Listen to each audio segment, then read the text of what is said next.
The Department of Homeland Security posts without context, pray without ceasing.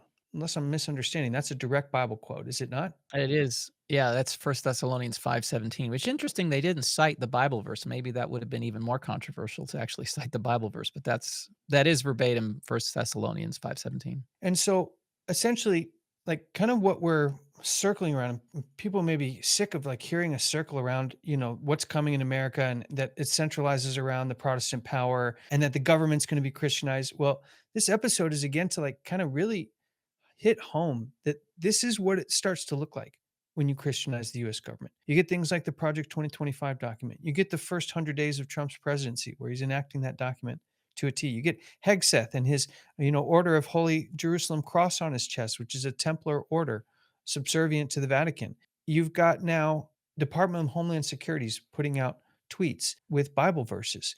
And there'd be people who say, well, it doesn't affect me, or isn't that what we want as Christians? Well, that's what we just read was all about, is because if you don't know the word for yourself, you're going to see this system coming in and it may look really good.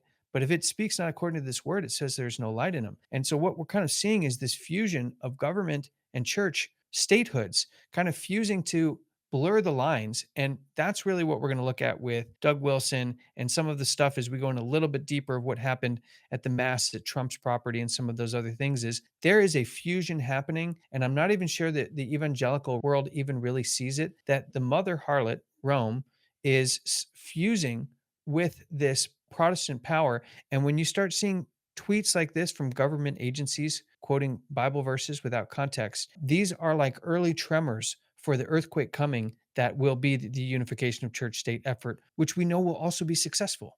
History is repeating. I mean, God's people leading up to the first advent, he came as a surprise to them, even though they even had a time prophecy, right? To even know when he was going to come.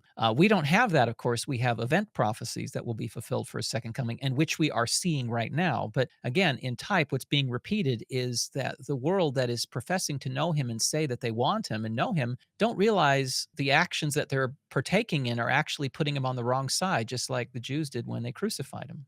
And let's now look at video proof of that in action, because we're going to now look at Doug Wilson. And again, we want to suggest people go watch the debate between Pastor Doug Wilson and the Heritage and Hope guys and Pastor Walter Veith and Martin to get an understanding of what the basis is for this Christian nationalist movement. And in essence, it is like a might is right kind of concept. And we also want to, lift up Clash of Minds and Brother Walter and Martin for all the great work that they have done in helping smaller ministries like ours and like Heritage and Hope and Little Light and others to start to build the team that is going to continue to carry this message forward. So we also want to point people to Clash of Minds and all the wonderful work and the profound work that's being done over there. So God bless them and keep them as they continue to blaze those paths forward. But right now, we're going to look at Doug Wilson and we're going to look at this mindset.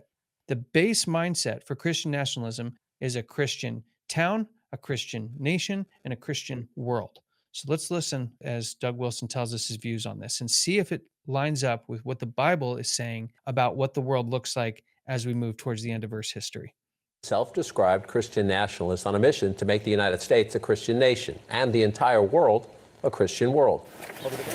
Christ Church senior pastor Doug Wilson makes no apologies for his beliefs on God and country. I'd like to see the town be a Christian town. I'd like to see the state be a Christian state. I'd like to see the nation be a Christian nation. I'd like to see the world be a Christian world.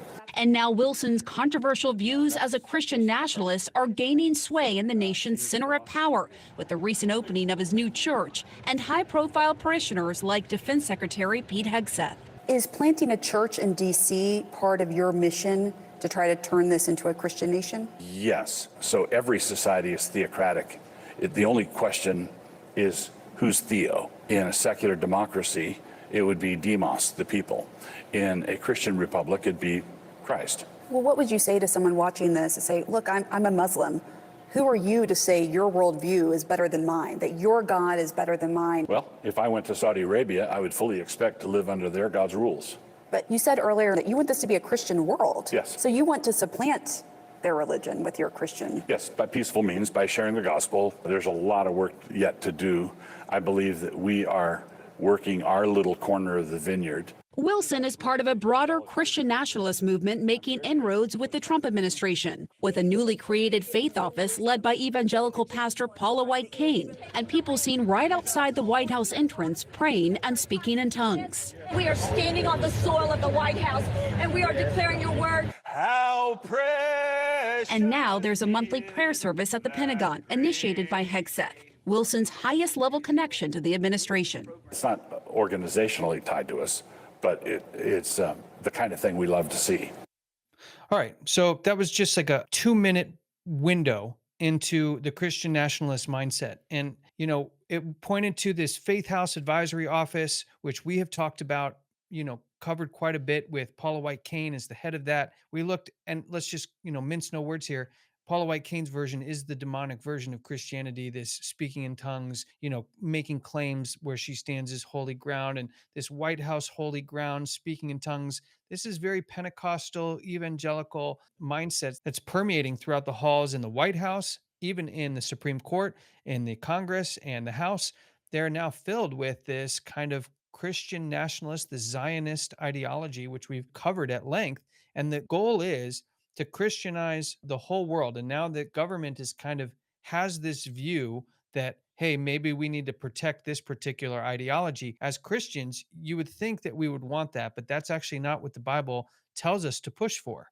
No, not at all. In fact, when I was watching that, I thought about what he said, which was a kind of unconventional statement to make, kind of catches your ear, which is that, every government on this earth is a theocracy. And then he mentioned that that's so because if it's not God, it is actually demos, man.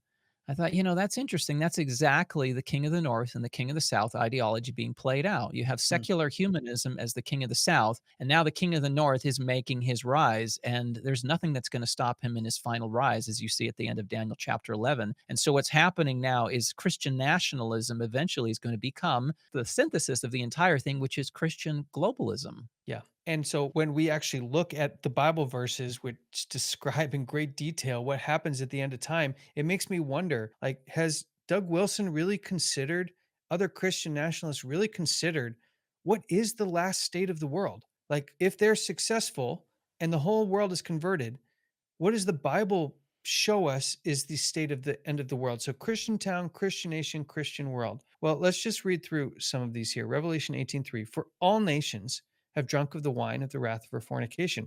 What is this wine here that they're all drunk on? It's the lies of Satan. It's false doctrine. It's, yes, all these lies that now make up their church. And all the kings of the earth have committed fornication with her. So it's a one world, all nations drunk on false doctrine. Revelation 16:14. And these false doctrines go forth to the kings of the earth and the whole world. So again, the whole world's involved, just like Doug Wilson was saying. And these have one mind and shall give their power and strength unto the beast. Again, this is at the end of time. I don't think anybody would argue this is time past. Here we have again Revelation 13:3, and all the world wondered after the beast. So again, if Doug is going to get his way here and the world's converting, then Bible actually says there is world conversion here. Revelation 13:7 and 8. And power was given unto over all kindreds and tongues and nations, and all that dwell upon the earth shall worship him. And he exercises all the power of the first beast before him. I'd ask Doug, what is this power at the end of time that all the world is now worshiping? If you are working your ways up through, setting up DC churches and you're, out there trying to convert the whole world, how are you reconciling what the Bible says the last state of the world is here?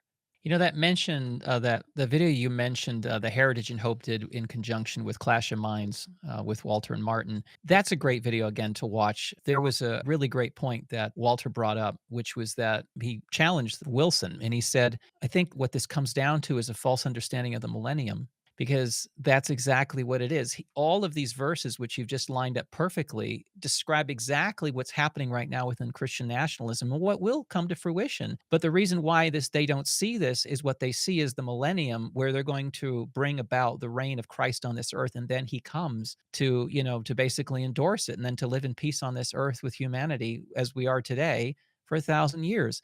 And that just isn't the case. It's almost kind of like going up to 1844, where everybody thought that the sanctuary being cleansed was the second coming. And because of that, they missed the entire thing of what was actually taking place. Mhm. And I think the same thing is happening again in history, is that there's a false idea, there's a false doctrine, a lie of Satan that has taken hold, has taken root, and it's causing blindness to see everything else that's in the scriptures that's telling you what's going to actually happen at the end.